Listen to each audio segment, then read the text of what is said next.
पावसाळा सुरू झाला की व्हायरल ताप, सर्दी, खोकला याचा धोका वाढत असतो. पण सध्या एका अतिशय घातक आणि वेगानं पसरणाऱ्या व्हायरसने गुजरातमध्ये भीतीची परिस्थिती तयार केली आहे. या व्हायरसचं नाव आहे चांदीपुरा व्हायरस. गुजरातमध्ये चांदीपुरा व्हायरसने जुलै 2026 पासून आतापर्यंत 22 पेक्षा जास्त जणांचे जीव घेतलेत. यात सगळ्यात धक्कादायक गोष्ट म्हणजे या व्हायरसचा बळी ठरणाऱ्या रुग्णांमध्ये लहान मुलांची संख्या सगळ्यात जास्त आहे. हा विषाणू एवढा धोकादायक आहे की त्याचं संक्रमण झाल्याच्या काहीच तासात तो रुग्णांचा जीव घेतो. सध्या या व्हायरसचे गुजरातमध्ये बरेच पेशंट ऍक्टिव्ह असून त्याचा प्रादुर्भाव वेगानं वाढतोय. याच गंभीर परिस्थितीने देशातल्या आरोग्य मंत्रालयासोबतच आंतरराष्ट्रीय संस्थांचंही लक्ष वेधून घेतलंय.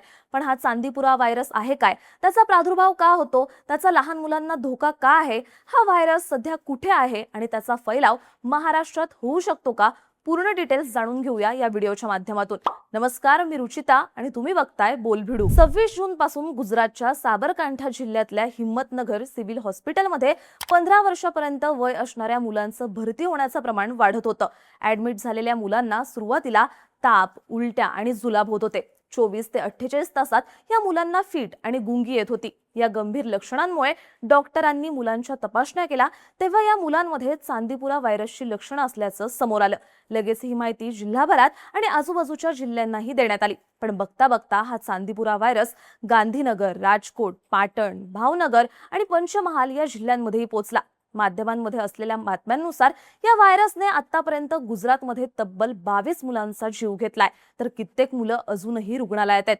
गुजरात सोबतच राजस्थानमधल्या काही भागातही चांदीपुरा व्हायरसचे पेशंट समोर येत आहेत, ज्यामुळे हे संकट आता मोठं होताना दिसतंय. जिल्हा पातळीवर आणि राज्य पातळीवर उपाययोजना करून झाल्यावरही या व्हायरसचा फैलाव होत असल्यानं केंद्रीय आरोग्य आणि कुटुंब कल्याण मंत्रालयाने 5 ऑगस्टला एक प्रेस नोट रिलीज करून चांदीपुरा व्हायरसला आटोक्यात आणण्यासाठी national joint outbreak response team तैनात केल्याचं जाहीर केलं. या टीम्समध्ये देशभरातले तज्ज्ञ डॉक्टर्स आणि वैज्ञानिक आहेत, जे प्रादुर्भाव झालेल्या भागात जाऊन व्हायरसला समजून घेऊन तो जास्त वाढणार नाही यावर उपाय शोधतायत. प्रशासनाने नागरिकांना प्रादुर्भाव टाळण्यासाठी मुलांची काळजी घेण्याचं आवाहन केलंय.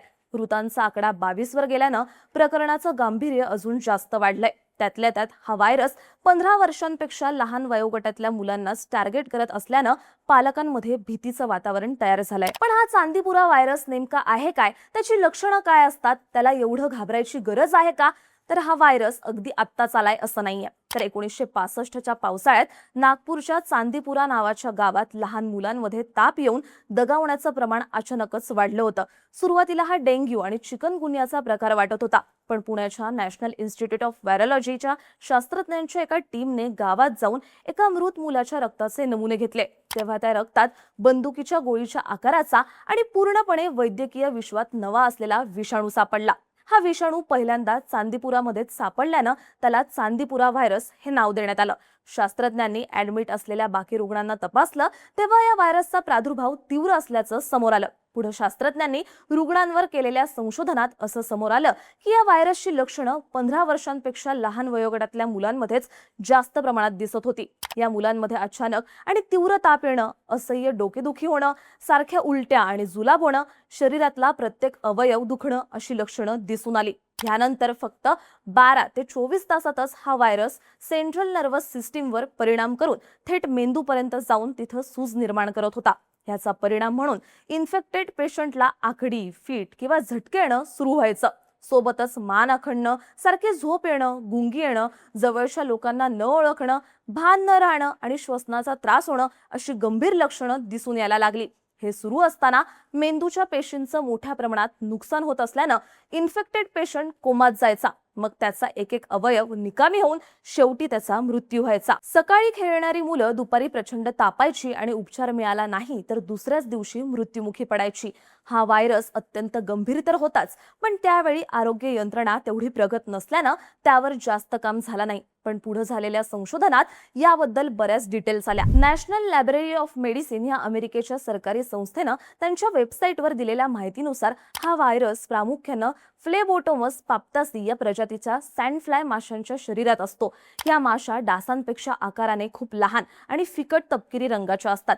ह्या व्यतिरिक्त डास आणि गोचिड्यातही हा व्हायरस आढळून येत असून त्याच्यासाठी पावसाळ्यातलं दमट वातावरण पोषक ठरतं आणि हा व्हायरस असलेल्या कीटकांची पैदास प्रचंड वाढते.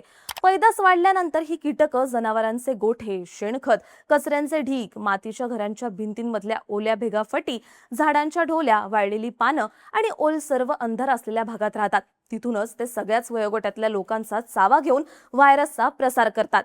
पण 15 वर्ष वयोगटातल्या लहान मुलांमध्ये रोगप्रतिकारक शक्ती कमी असल्यानं आणि मुलांच्या मेंदूत ब्लड ब्रेन बॅरियर पूर्णपणे विकसित न झाल्यानं त्यांना सगळ्यात जास्त धोका निर्माण होतो. धोका एवढा जास्त असतो की वेळेत उपचार मिळाला नाही तर संसर्ग झालेली मुलं 24 ते 48 तासातच दगावतात.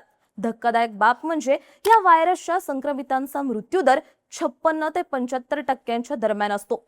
तर 100 पैकी 99 रुग्ण हे 15 वर्षाखालचे असतात. आता या व्हायरस पासून स्वतःला आणि मुलांना दूर कसं ठेवावं, तर डॉक्टरांनी दिलेल्या माहितीनुसार चांदीपुरा व्हायरसवर अजूनही लस आली नसल्यानं फक्त काळजी घेणं हाच सगळ्यात मोठा उपाय.